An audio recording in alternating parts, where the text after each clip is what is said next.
what I'd open with is, hey, this is Becc calling on a recorded line. If you are recorded, from Flip the Script, how have you been? Not how are you? How are you triggers sales rep. How have you been? For a moment, they start wondering how they know you. In that meantime, you're going to get a plethora of questions. Who is this? Is this a sales call? I'm good. How are you? I'm good. They'll just pause.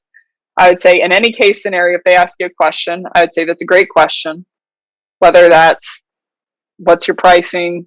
Who do you compete with? Is this a sales call? How do you know me? I'd say that's a great question. And I go back into my script. The reason for my outreach is, and I'd hit them with personalization, some level of personalization. People will not get mad at you if you call them aggressively, if you know who they are.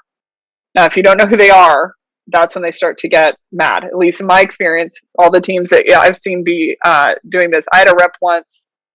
It was his first cold calling job, was working with me, and I taught him on personalization. So he said, like, hey, can I have a minute with you? And I was like, sure.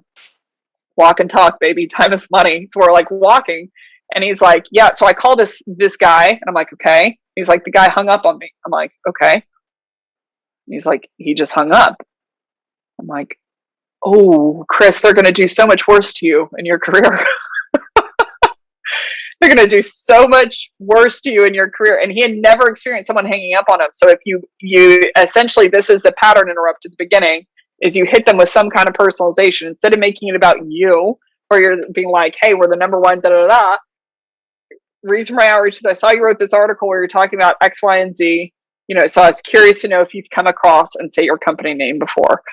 So, anywho, this is the slide for the intro. I'd say the only alternative is if they sound really mad, then I usually pattern interrupt here.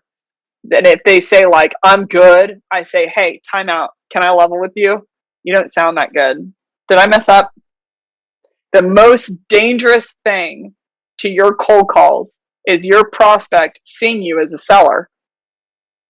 If they see you as a seller, they can do whatever they want.